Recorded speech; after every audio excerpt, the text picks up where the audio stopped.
The void sang its endless song of silence around the massive alien vessel, a ship so ancient that entire civilizations had risen and fallen in the time it had drifted through space. Deep within its twisted metal corridors, something stirred that should not have been able to move. Keth Varoth opened one golden eye, then the other. The same view greeted him as always, the curved walls of the cargo hold, marked with symbols from a dead language, and the heavy chains that bound his limbs. Each link was forged from quantum steel, a material that existed in multiple dimensions simultaneously. Even with his immense strength, he could not break them. The dragon's scales, once brilliant emerald, had dulled to a pale green over the centuries. His wings, meant to carry him across star systems, lay folded and cramped against his sides. The chains allowed just enough movement for him to shift position, but never to stand fully or spread his wings. He tried to remember how long he had been here. Time moved strangely in space, especially on a ship that traveled between dimensions. Was it 300 years? 500? The numbers blurred together like distant stars. Keth Varoth closed his eyes and did what he had done every day for centuries.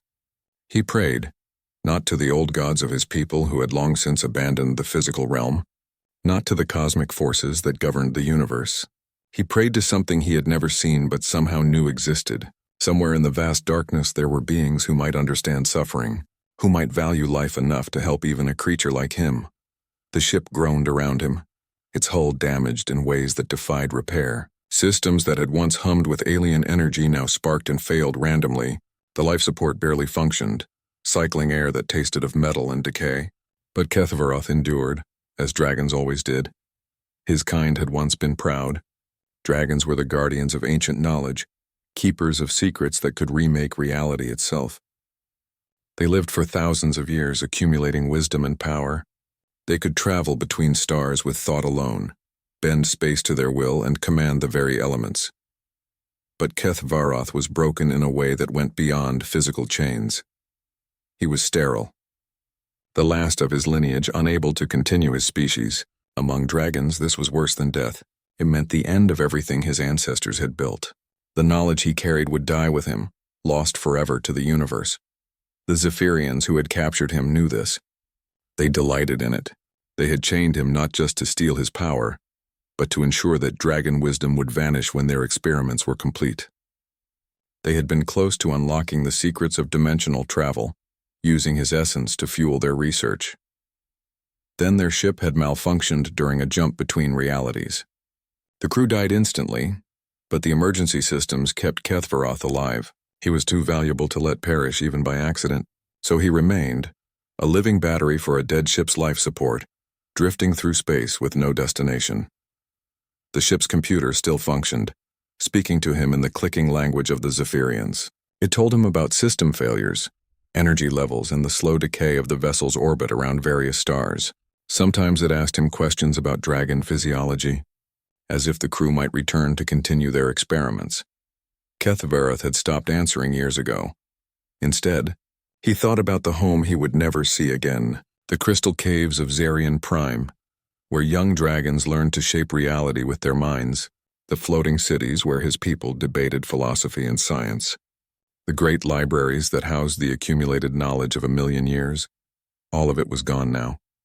His people had transcended physical existence, becoming beings of pure energy that dwelt in higher dimensions. They could no longer interact with the material universe, could no longer help him. He was truly alone, but still he prayed. He prayed for release not from life but from this endless captivity. He prayed for the chance to share what he knew before it died with him. He prayed for someone, anyone, to find meaning in his continued existence. The ship's sensors detected something in the distance. A small craft moving under its own power. Keth Varoth felt his heart skip a beat. In all his years of imprisonment, no one had come this close to the derelict vessel. The computer began its automated warnings, broadcasting on frequencies that most species could detect. It warned of dangerous radiation, unstable dimensional rifts, and contamination. These warnings had kept scavengers and explorers away for centuries, but this small ship kept coming. Keth Varoth lifted his great head as much as the chains allowed and listened carefully. The approaching vessel's engines made a sound he had never heard before, not the high whine of plasma drives or the deep throb of fusion engines. This was something different. Something new. The ship docked with a metallic clang that echoed through the empty corridors. Kethvaroth heard the hiss of airlocks engaging, followed by footsteps. Multiple sets of feet, moving with purpose through the abandoned halls. His enhanced hearing picked up voices. The language was completely unknown to him, which should have been impossible. Dragons were born with knowledge of every sentient language in the galaxy. Yet these beings spoke in sounds and patterns his mind could not immediately interpret. The footsteps grew closer. Soon they would find the cargo hold where he lay chained. For the first time in centuries, Kethvaroth felt something he had almost forgotten. Hope. Perhaps his prayers had finally been answered. Perhaps these unknown beings would succeed where others had failed. Perhaps they would see past his monstrous appearance to the knowledge and wisdom he carried. The heavy door to his prison began to open with a grinding of ancient mechanisms. Light spilled in from the corridor beyond, and Kethvaroth saw shadows moving in that light. Shadows that walked on two legs like many species he had known. But there was something different about these newcomers. Something in the way they moved, the way they spoke to each other, that filled him with an emotion he could not name. For the first time in 500 years, Kethvaroth allowed himself to believe that his suffering might finally have purpose. The door opened wider and Kethvaroth's memories flooded back like a breaking dam. He remembered another door opening long ago when his life had changed forever. It had been on Zerion Prime, in the crystal caves where he had spent his youth. He was young then, barely 300 years old, still learning to control his abilities. The other dragons whispered about him when they thought he couldn't hear. The sterile one. The broken dragon. The end of the ancient Varthek bloodline. His mentor, Elder Syraxis, had tried to comfort him. "Knowledge is more important than bloodlines, young one," the elder had said, his ancient voice echoing in the crystal chambers. "You carry the memories of 1,000 generations. That is your gift to the universe." But Kethvaroth had felt only shame. Dragons were meant to pass their wisdom to their offspring, creating an unbroken chain of knowledge stretching back to the dawn of time. He was a break in that chain, a failure that would cost the universe countless secrets. That shame had driven him to take risks other dragons would never consider. While his people prepared for their great transcendence to higher dimensions, Kethvaroth had volunteered for dangerous missions to the outer rim of the galaxy. He gathered lost knowledge, rescued ancient artifacts, and explored realms where even dragons feared to go. It was on one such mission that the Zephyrians had found him. He had been investigating reports of a lost civilization on the edge of known space. The planet's surface was covered in ruins that predated most starfaring species. Kethvaroth had been so focused on deciphering the ancient texts that he hadn't noticed the quantum nets until they were already closing around him. The Zephyrians were masters of dimensional technology, but they lacked the natural ability to navigate higher realms. They had been searching for a dragon for centuries, knowing that his people held the keys to transcending physical reality. When they captured Kethvaroth, they thought they had won the greatest prize in the galaxy. Their leader, Prime Researcher Vex Thul, had been almost gentle at first. The spider-like alien had 8 delicate limbs and a mind that thought in mathematical equations. "We do not wish to harm you, great dragon," Vex Thul had said in accented draconic. "We seek only knowledge. Help us understand dimensional travel and we will set you free." Kethvaroth had refused, of course. Dragon knowledge was not meant for beings who would use it for conquest or personal gain. The Zephyrians had already proven their nature by capturing him through deception and force, so they had tried other methods. The experiments had lasted for decades. They studied his biology, mapped his neural patterns, and tried to extract his memories directly. When those methods failed, they attempted to torture the information from him. Dragons were notoriously difficult to break, their minds protected by layers of mental defenses built over millennia. The Zephyrians had grown increasingly desperate. Their empire was failing, threatened by younger species with more advanced technology. They needed the power of dimensional travel to survive, and Kethvaroth was their only hope of obtaining it. Finally, they had resorted to the quantum chains. The devices were their own invention. Designed to exist in multiple dimensions simultaneously, they drained energy directly from a dragon's essence, using it to power their experiments while slowly weakening their prisoner. Over time, the chains would break down even the strongest mental defenses. Kethvaroth had endured for longer than they expected. His will was stronger than most dragons, hardened by years of feeling worthless and expendable.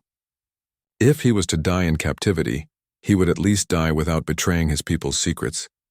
But the Zephyrians had made a crucial mistake. In their eagerness to unlock dimensional travel, they had modified their ship's engines without fully understanding the forces they were manipulating.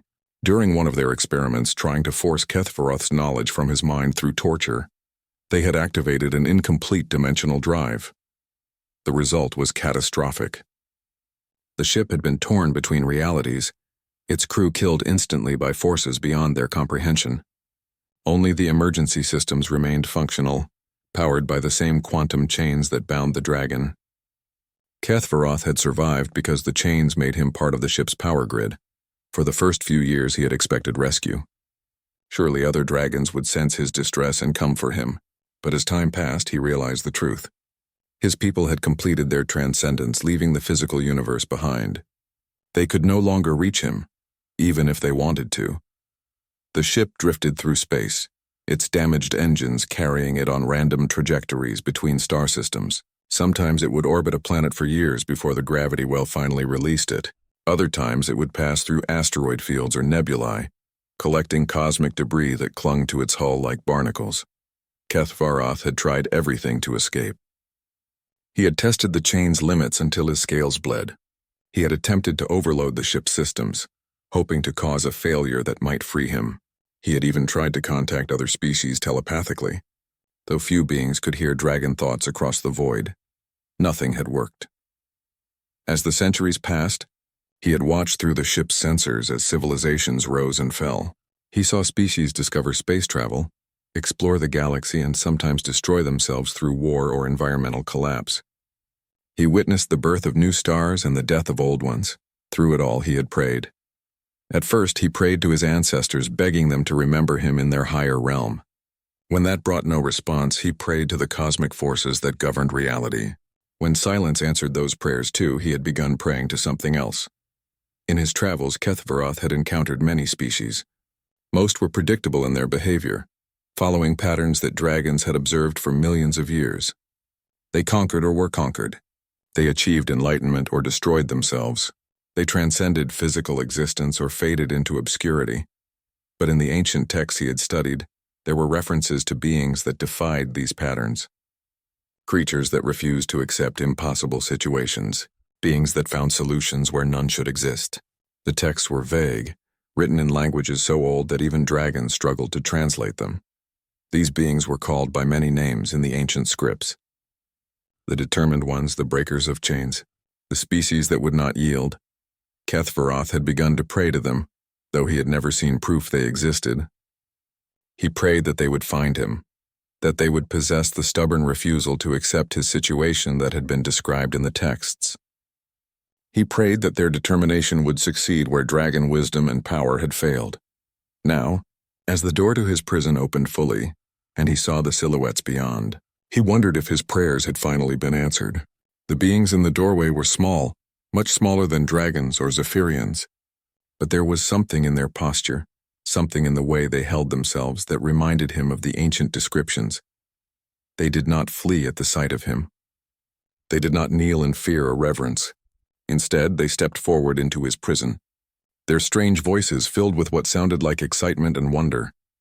For the first time in 500 years, Kethvaroth dared to hope that he had been found by the legendary beings from the ancient texts. The ones who refused to accept that any problem was truly unsolvable. Captain Sarah Chen stepped through the doorway and stopped dead in her tracks. Behind her, her crew of 5 pressed forward, then fell silent as they took in the impossible sight before them. A dragon, an actual living dragon, chained to the floor of what appeared to be a cargo hold. The creature was massive, easily 30 meters from snout to tail, with scales that caught the light from their portable lamps. Golden eyes, each the size of dinner plates, watched them with an intelligence that made Sarah's breath catch. "Holy shit," whispered her engineer Marcus Webb, forgetting protocol entirely. That's a dragon, an actual dragon." Dr. Elena Vasquez, the expedition's xenobiologist, was already pulling out her scanner. "Impossible," she breathed. "Dragons are mythology. Every species has dragon legends, but they're just stories passed down from primitive ancestors. Tell that to him, said Chen, nodding toward the chained creature. She could see now that the chains were not ordinary metal. They seemed to shift and shimmer, existing in more dimensions than her eyes could process. The dragon's great head turned slightly, following their conversation.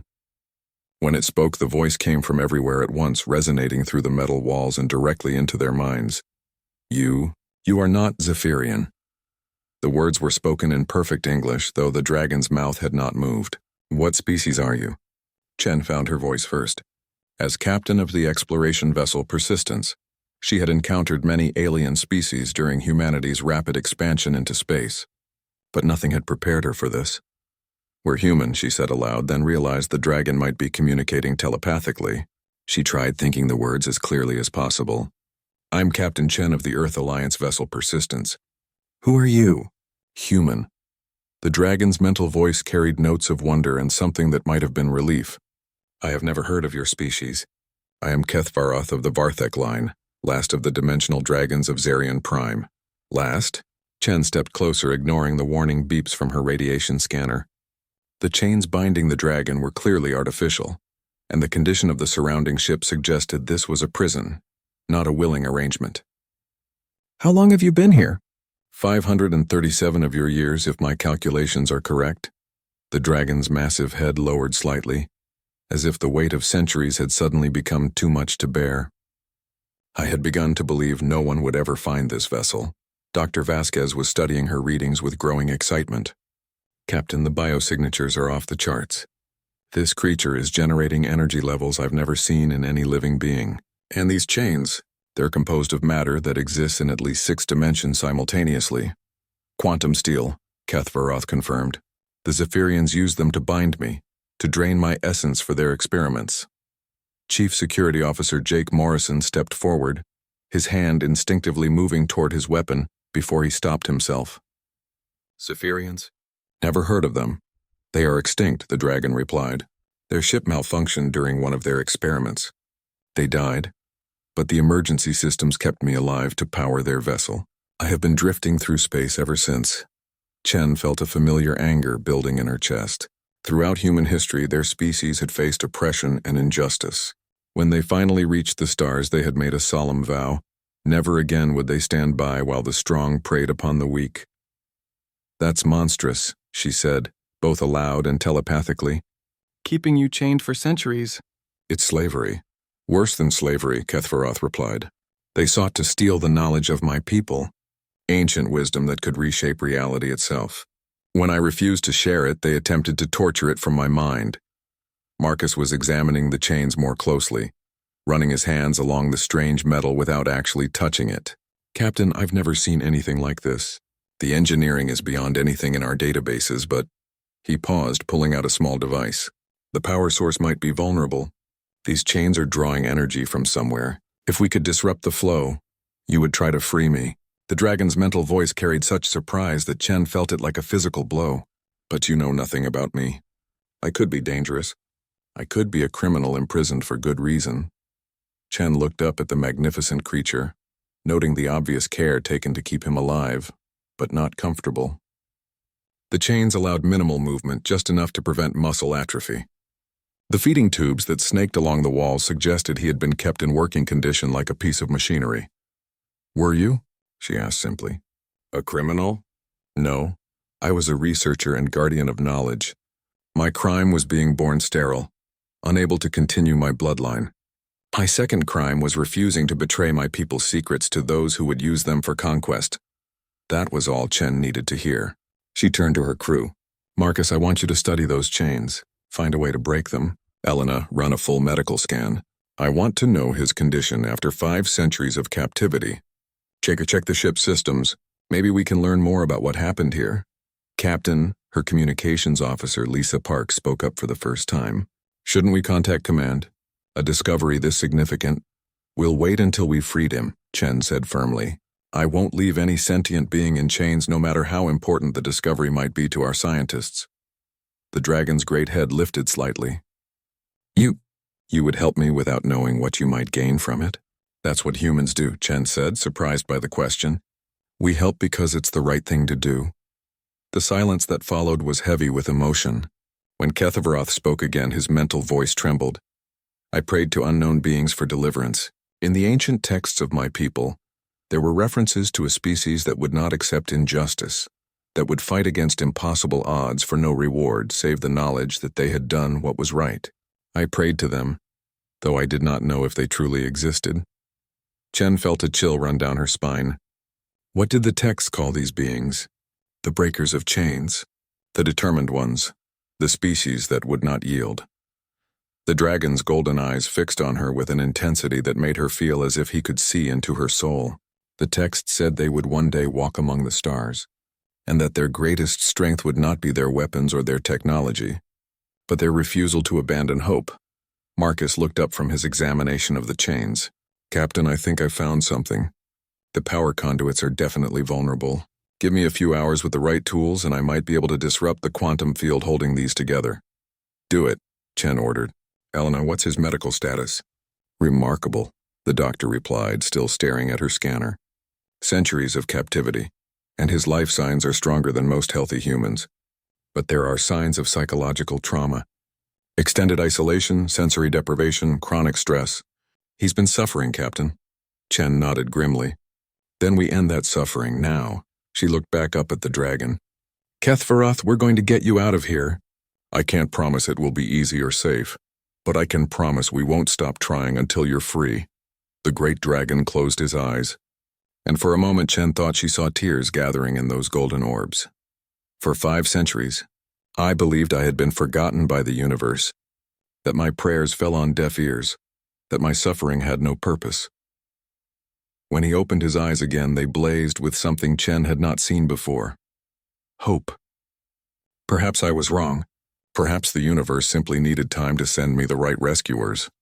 Chen smiled, feeling the familiar determination that had driven humanity from their tiny world to the edge of the galaxy. Well, you've got us now, and humans don't give up, ever. 3 hours later, the cargo hold had been transformed into a makeshift laboratory. Marcus had brought every tool he could carry from the Persistence, and the floor was littered with cables, scanners, and devices that hummed with energy. Dr. Vasquez had set up a medical monitoring station, tracking Kethaveroth's vital signs as they worked. The dragon had remained perfectly still during their preparations, but his eyes followed every movement. Chen could sense his amazement at their technology. It was clearly different from what he was used to. More crude, perhaps, but effective in ways that surprised him. The quantum steel isn't just holding you, Marcus explained, his hands dancing over a portable analysis unit. It's feeding off your bioenergy and using it to maintain its own stability. It's like a parasite that gets stronger the more you struggle against it. The Zephyrians were clever, Kethaveroth admitted.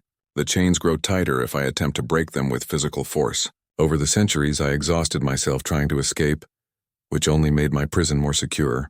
Marcus nodded grimly. But they made one mistake. They assumed you'd keep fighting the same way. The chains are designed to counter dragon abilities, not human technology. He held up a small device that looked like a tuning fork crossed with a computer. This is a quantum resonance disruptor. We developed it to deal with phase-shifted pirate ships that could slip between dimensions to avoid our weapons. If I can match the frequency of your chains, you could destabilize the quantum field. Kethaveroth finished, his mental voice carrying notes of growing excitement. But the feedback could kill me if the frequency is wrong. Not on my watch, Dr. Vasquez interjected from her monitoring station. I've been studying your physiology for the past 3 hours. Your people are remarkably resilient. I can predict how your body will react to the disruption and adjust the frequency in real time to keep you safe. Chen watched the exchange with fascination. This was humanity at its best, taking a seemingly impossible problem and breaking it down into manageable pieces. No single human had the knowledge to free the dragon, but together, they could accomplish what even the dragon himself had not been able to do. There's something else we need to consider, Lisa Park said from her position near the door. I've been monitoring the ship's systems. When we disrupt those chains, we're going to lose main power. This whole vessel is running on energy drained from Kethaveroth. Jake Morrison looked up from his security sweep of the surrounding corridors.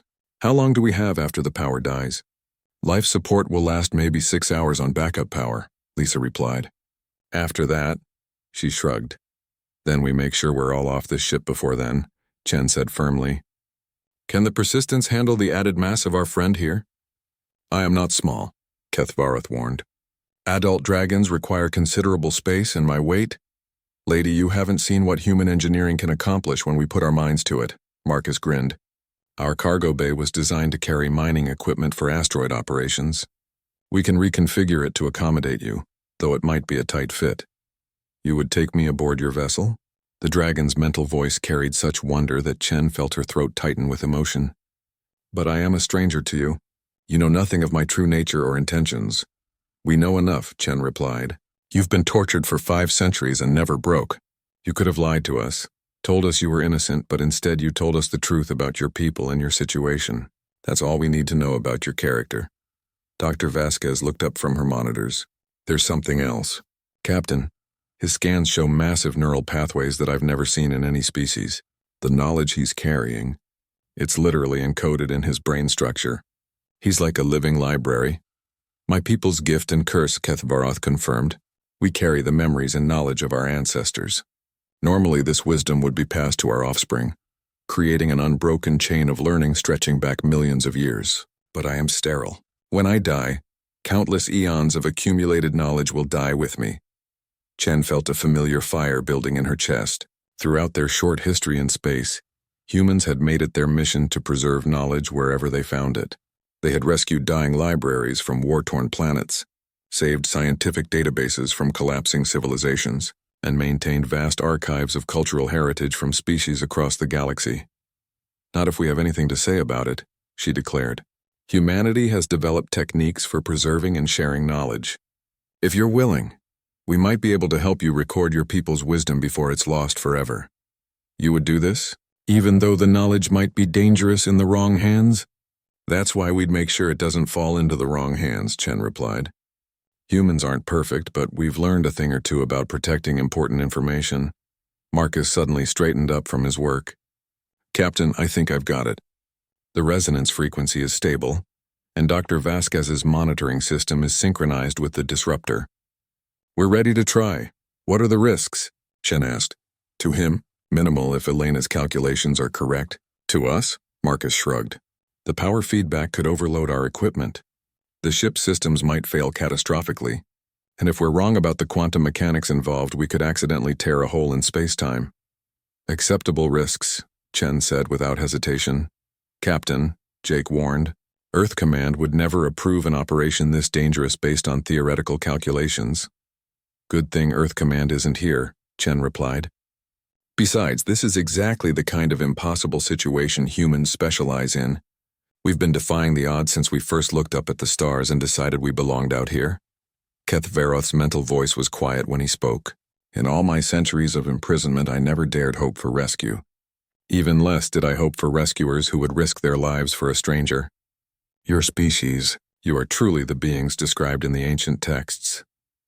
We're just humans, Chen said softly. We see someone in trouble, we help. We see an injustice, we fix it. We see an impossible problem, we solve it. It's what we do. Are you ready, big guy? Marcus asked, his hand hovering over the activation switch of the quantum disruptor. The dragon took a deep breath that seemed to fill the entire cargo hold. I have been ready for 500 years. Elena, are your monitors stable? All green, Captain. I'm ready to adjust the frequency the moment I see any dangerous readings. Lisa, Jake, emergency protocols in place? Ready for immediate evacuation if necessary, Jake confirmed. Chen looked around at her crew, seeing the determination in their faces that had carried humanity from a single world to a galactic civilization. They were about to attempt something that had never been tried before, using untested technology to free a being whose true capabilities they could only guess at. It was exactly the kind of challenge humans lived for. Do it, she ordered. Marcus activated the quantum disruptor, and the cargo hold filled with a sound like reality itself was screaming. The chains around Kethvaroth began to flicker and spark, their multidimensional stability wavering as the disruptor found their resonant frequency. For a moment that stretched like eternity, the dragon's chains held firm.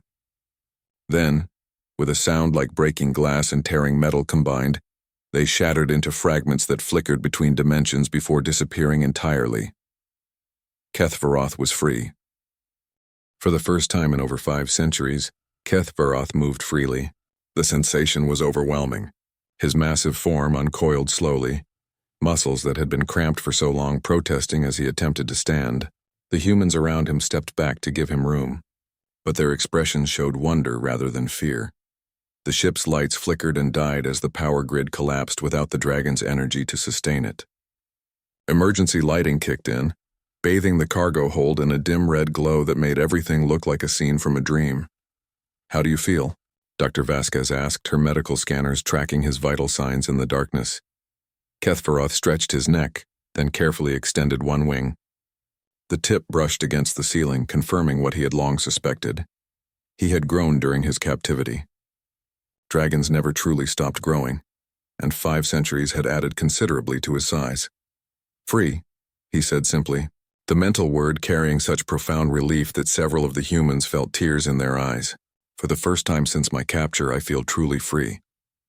But even as he spoke, warning alarms began sounding throughout the ship. The hull groaned ominously, and Chen's crew exchanged worried glances. "The structural integrity is failing faster than expected," Lisa reported, checking her portable scanner. "Without the energy from the chains, the ship's entire support system is collapsing." "How long do we have?" Chen asked. "Maybe 2 hours before catastrophic failure. The artificial gravity is already fluctuating." As if to emphasize her point, everyone felt a brief moment of weightlessness before the gravity returned with a stomach-churning lurch. Kethvaroth lowered his great head toward the humans. "You must leave immediately. I will not be responsible for your deaths after you have given me my freedom."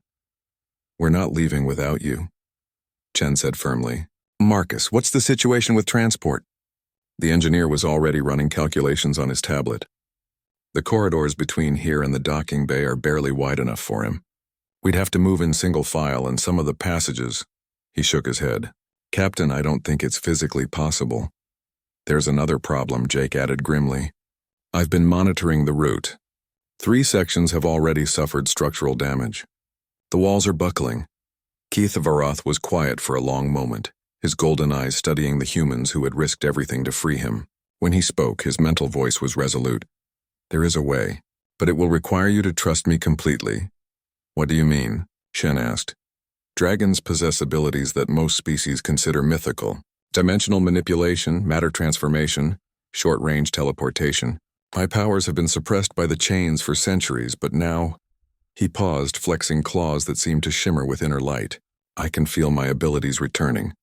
Dr. Vasquez's scanners were going wild. "Captain, his energy readings just spiked by 300%. Whatever he's doing, it's beyond anything in our scientific understanding." "I can transport us directly to your ship," Kethvaroth explained. "But dimensional travel is dangerous for beings not accustomed to it. You would need to maintain physical contact with me throughout the journey, and trust that I will not lose any of you in the space between realities." The humans exchanged glances. They had already risked their lives to free him, but this was asking them to trust their existence to abilities they didn't understand. "How dangerous?" Chen asked practically. "For humans? Unknown. Your species is new to me, but dragon younglings learn dimensional travel by age 50. If your minds are as adaptable as your technology suggests, you should survive the transition." "Should?" Marcus raised an eyebrow. "I have been chained for 5 centuries, Kethvaroth admitted. "My abilities may not be as precise as they once were. But the alternative is certain death when this ship breaks apart." Chen didn't hesitate. "We trust you. What do we need to do?" "Each of you must maintain contact with my scales during the transition. Think of your destination clearly. And do not let fear overwhelm your thoughts. Fear can cause you to be lost between dimensions." The crew moved closer to the dragon, each placing their hands on his massive form. His scales were warm to the touch and seemed to pulse with energy that they could feel through their gloves. "I have never attempted to transport beings other than dragons," Kethvaroth warned. "If something goes wrong, then we'll figure it out together," Chen said. "That's what humans do." Kethvaroth closed his eyes and reached out with senses that had been dormant for centuries. He could feel the space around them, the dimensions that folded and curved through reality like invisible rivers. With careful precision, he began to manipulate those currents. The cargo hold around them began to shimmer and fade. The humans felt a sensation like falling and flying simultaneously, as if they were being pulled apart at the molecular level and rebuilt somewhere else. Colors that had no names flashed around them, and for a terrifying moment, each person felt utterly alone in an infinite void. Then they were standing in the cargo bay of the Persistence. The transition had taken perhaps 3 seconds in real time, but to the humans it felt like they had been traveling for hours. Several of them staggered as their inner ears struggled to readjust to normal space. "Everyone okay?" Chen called out, doing a quick head count. "Present and accounted for," Marcus gasped, looking pale but amazed. That was incredible.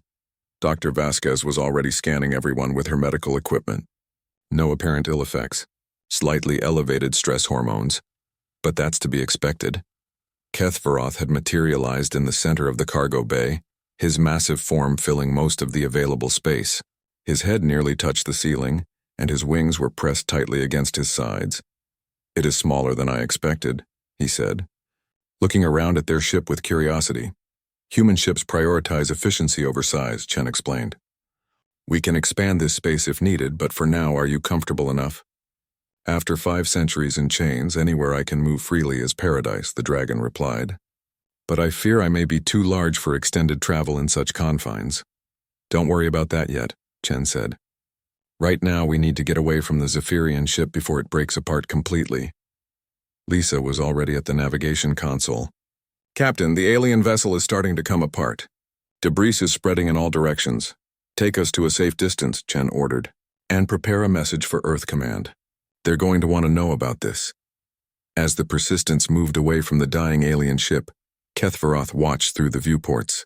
The vessel that had been his prison for so long was breaking into pieces, its ancient hull finally surrendering to the damage it had sustained centuries ago. "It is fitting," he said quietly. "That ship was built for conquest and slavery. Now it returns to the void from which it came.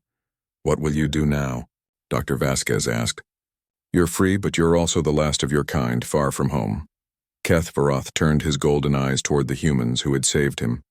"I have spent centuries in solitude, carrying knowledge that was meant to be shared. Perhaps it is time to find new students, a new purpose for the wisdom I carry." Chen smiled. "You know, humanity is always eager to learn. We've built our entire civilization on the idea that knowledge should be preserved and shared. If you're interested, we might be able to offer you something better than a cramped cargo bay." "What do you mean?" "Earth," Chen said simply. "A chance to teach, to share your knowledge with beings who would value it. A chance to have a home again, among people who believe that no one should face the universe alone." The dragon was quiet for a long moment, processing the offer. When he spoke, his mental voice trembled with emotion. "You would welcome a creature like me, despite not knowing what dangers my knowledge might bring?" "Kethvaroth," Chen said gently, "you've already shown us who you are. You endured centuries of torture, rather than betray your principles. You trusted us with abilities we didn't understand. You're exactly the kind of being we'd be honored to call a friend." For the first time since his rescue, Kethvaroth allowed himself to truly believe that his prayers had been answered. The universe had sent him not just rescuers, but a new family among the stars. The journey to Earth took 6 weeks, and during that time, the Persistence became something unprecedented in human history. A starship with a dragon aboard. Within the first few days, it became clear that the cargo bay arrangement was temporary at best. Kethvaroth could barely move in the confined space, and his natural body heat was causing environmental control problems throughout the ship. "We need a better solution," Marcus announced during a crew meeting in the ship's common area. The dragon listened in through the intercom system they had rigged up, his mental voice coming through speakers throughout the ship. "I have been thinking about this problem," Kethvaroth said. "Dragons are naturally adapted to the vacuum of space. I could travel outside the ship, maintaining pace through my own abilities." "Absolutely not," Dr. Vasquez objected immediately. "The radiation exposure alone would be deadly over such a long journey." "Not to dragons," Kethvaroth explained patiently. "We evolved in the space between star systems. Cosmic radiation, solar winds, the cold of deep space. These things do not harm us as they would other species." Chen considered the suggestion. "What about maintaining contact? We can't risk losing you in deep space." "I could generate a quantum tether," the dragon replied. "A dimensional link between myself and your ship. You would always know my location, and I could return to the cargo bay if necessary." The solution they eventually implemented was uniquely human in its creativity. Marcus designed the external docking platform that could extend from the ship's hull, allowing Kethvaroth to rest outside while remaining connected to the vessel's power and communication systems. The dragon could stretch his wings, practice his flying, and experience the freedom of space while still traveling with his rescuers. It was during these exterior journeys that the crew first witnessed the true majesty of a dragon in flight. "My God," Lisa whispered, watching through the observation deck's viewport as Kethvaroth spread his wings and soared alongside the ship. His scales caught the light from nearby stars, creating a display of colors that defied description. "He's beautiful." The dragon was indeed magnificent in his natural element. He moved through space with a grace that seemed to defy physics, his wings somehow providing propulsion despite the lack of atmosphere. Streams of energy flowed around him like aurora, and occasionally he would perform aerial maneuvers that left the humans speechless. "How is he doing that?" Marcus asked, studying sensor readings that made no sense according to human understanding of physics. "Dragons manipulate dimensional forces directly," Kethvaroth explained when they asked. "What you call wings are actually focal points for controlling gravitational fields and quantum currents. We swim through space-time itself." These daily flights became a source of wonder for the entire crew, but they also served a practical purpose. Kethvaroth was regaining abilities that had been suppressed for centuries, and he needed to practice to ensure his control remained precise. It was a good thing he did. 2 weeks into their journey, the Persistence encountered something that shouldn't have existed, a gravity anomaly that was pulling them off course toward what appeared to be empty space. "I'm reading massive gravitational distortion," Lisa reported from the navigation station. "But there's nothing there. No star, no planet, no black hole, just empty space that's bending reality around it." Chen studied the readings with growing concern. "How long until we're caught in whatever that is?" "At current trajectory? 6 hours before we pass the point of no return. Can we alter course?" "Not with our current engine output. The gravity well is too strong." That's when Kethvaroth made an offer that stunned them all. "I can guide you through it," he said. "What you are encountering is a dimensional rift, a place where reality has been damaged, probably by some ancient war or experiment. They are dangerous but navigable if you know how to read the quantum currents." "You've encountered these before?" Chen asked. "Many times. The galaxy is littered with scars from conflicts between species that wielded forces they didn't fully understand. Dragons learned long ago how to navigate such anomalies safely." The next few hours tested everyone's courage and ingenuity. Kethvaroth positioned himself ahead of the ship, his body glowing with energy as he read the invisible currents of distorted spacetime. Through their quantum link, he guided Chen's navigation, calling out course corrections that seemed to defy logic. 2 degrees port, now diving at 15 degrees, steady. "Now hard starboard." The ship bucked and shuddered as it was pulled through gravitational fields that changed direction without warning. Several times the hull groaned under stresses that pushed human engineering to its limits. "Dragon magic isn't just legend, is it?" Marcus muttered, watching structural readings that should have indicated catastrophic failure, but somehow remained in the green. "I am reinforcing your ship's hull with dimensional barriers," Kethvaroth explained. "Your vessel is remarkably well built, but it was never designed for this kind of stress." When they finally emerged from the anomaly, the crew sat in stunned silence for several minutes. They had just navigated something that would have destroyed any normal ship, and they had done it because an ancient dragon had chosen to share his knowledge with them. "That was incredible," Dr. Vasquez breathed. "The energy manipulation, the precision required. Kethvaroth, your abilities are beyond anything in human science." "Not beyond," the dragon corrected gently. "Simply different. Your species approaches problems through technology and collective effort.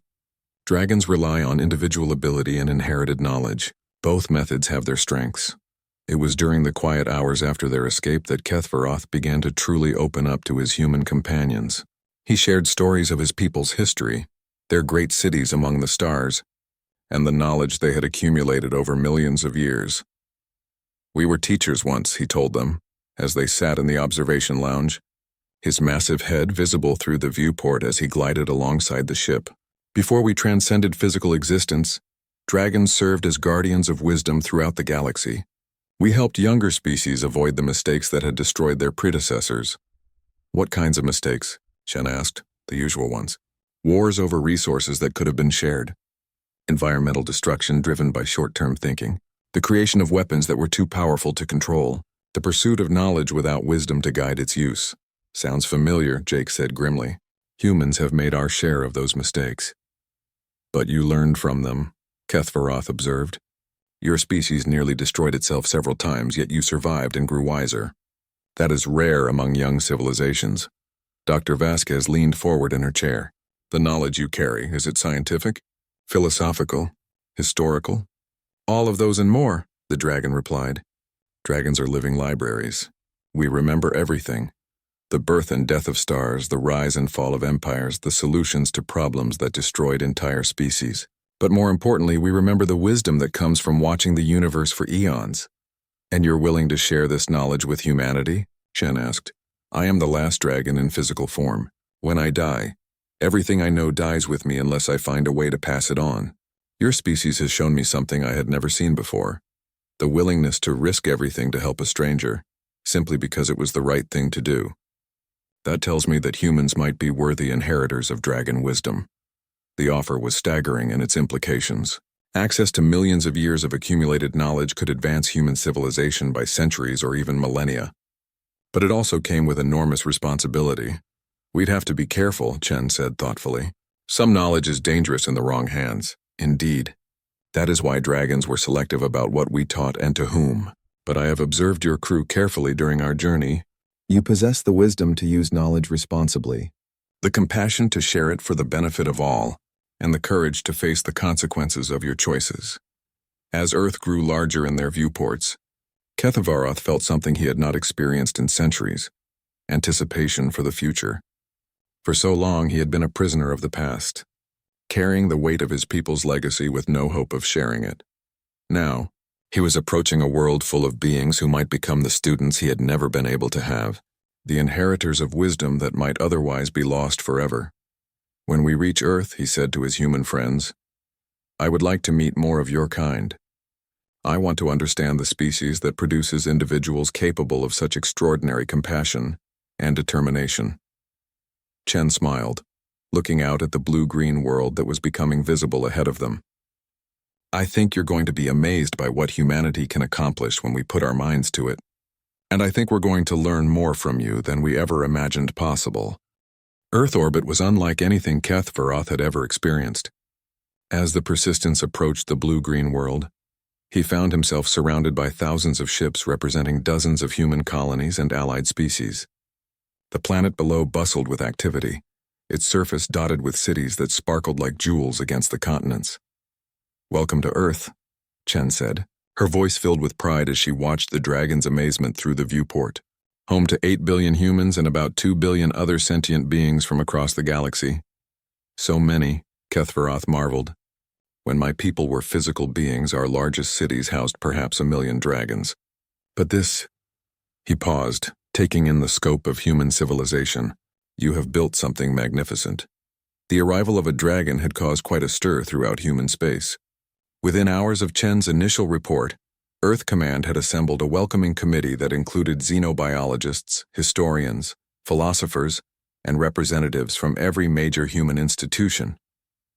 But they had also taken Chen's advice about approaching their guest with respect, rather than scientific curiosity. The dragon was not treated as a specimen to be studied, but as a refugee to be welcomed. Dr. Sarah Harrison, Earth's leading expert on extinct civilizations, was among the first to greet Kethvaroth when he took up residence in a specially prepared facility outside Geneva. The building had been designed in just 6 weeks, using prefabricated modules that could be rapidly assembled into a structure large enough to house a dragon comfortably. We've prepared living quarters that should accommodate your size and needs, Dr. Harrison explained as she gave Kethvaroth a tour of his new home. The ceiling opens to allow you access to the sky, and the walls can be reconfigured if you need more space. The dragon looked around the vast chamber with its crystal-clear dome ceiling and carefully controlled environment. After centuries of imprisonment, the simple luxury of being able to move freely brought tears to his golden eyes. It is perfect, he said softly, more than I dared dream during my darkest moments. But what truly amazed Kethvaroth was not the physical accommodations, but the humans themselves. Within days of his arrival, he was visited by scholars, scientists, artists, and philosophers from around the world. They came not to demand his knowledge, but to learn how they might be worthy of it. They asked about his experiences, his needs, and his goals for the future. "We know you carry the wisdom of your people," explained Dr. James Chen, a philosopher from the Global Ethics Council. "But we also know that wisdom must be earned, not simply given. We're here to learn how we can prove ourselves worthy students." This approach both surprised and delighted the ancient dragon. In his experience, most species approached powerful knowledge with greed or desperation. Humans were approaching it with humility and respect. The first formal lesson took place 3 weeks after his arrival. Kethvaroth had requested an audience with a diverse group of humans: scientists, artists, teachers, children, and representatives from various allied species who had made Earth their home. "Before I share the knowledge of the dragons," he began, his mental voice reaching every person in the vast auditorium, "I must understand what humanity values. What do you see as your greatest achievements? Your most important goals?" The answers came from around the room, from people of all ages and backgrounds. "We ended poverty on Earth in most of our colonies. We've made peace with every species we've encountered in space. We've preserved the knowledge and culture of 17 extinct civilizations. We've learned to heal the environmental damage our ancestors caused. We refuse to give up on anyone, no matter how hopeless their situation seems."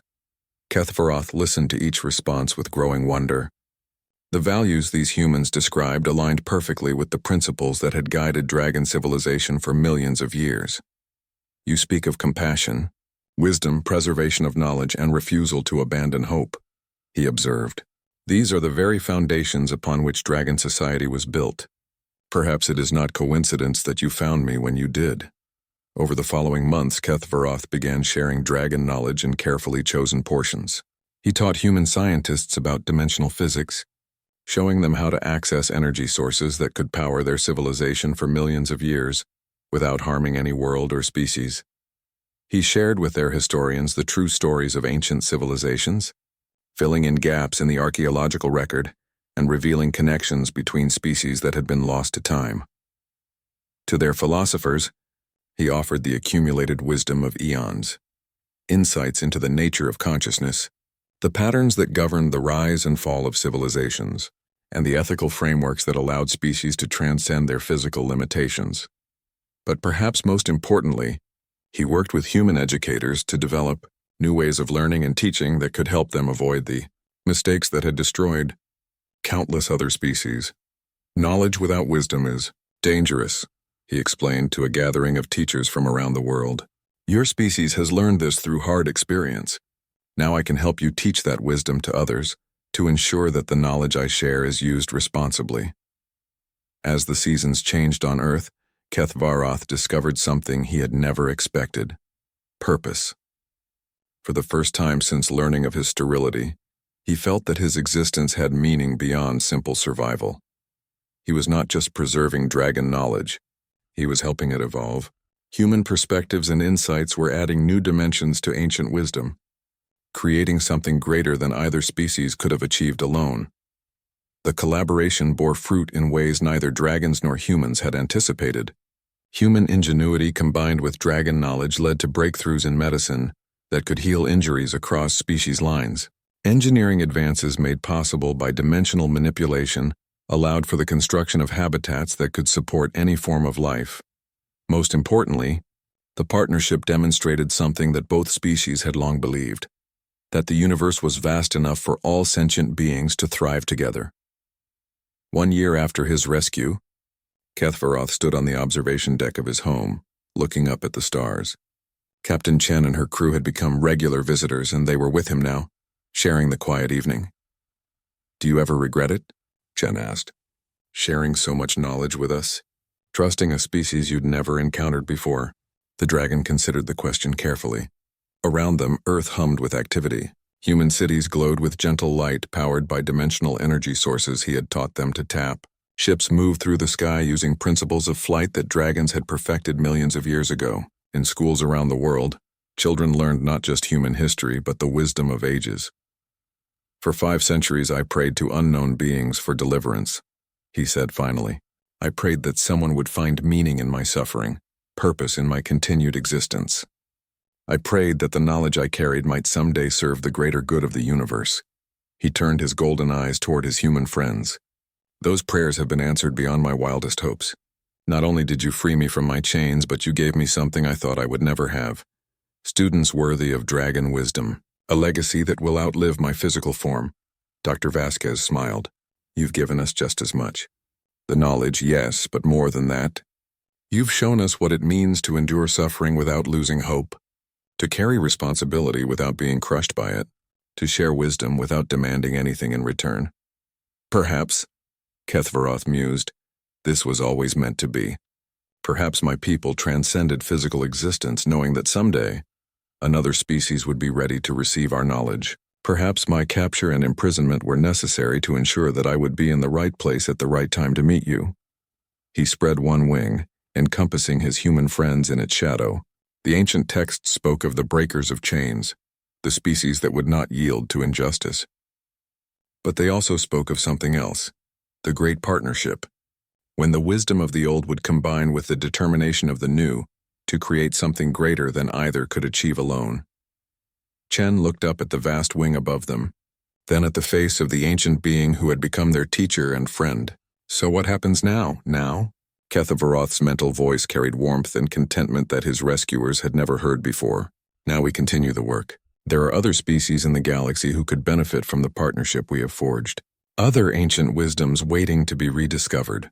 Other chains waiting to be broken.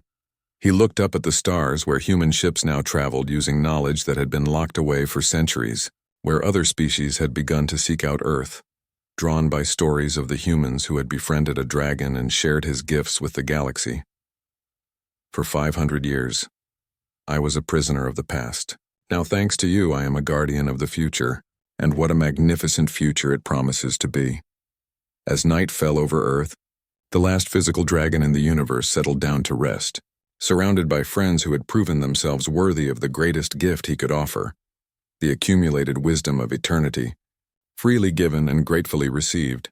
His prayers had been answered at last.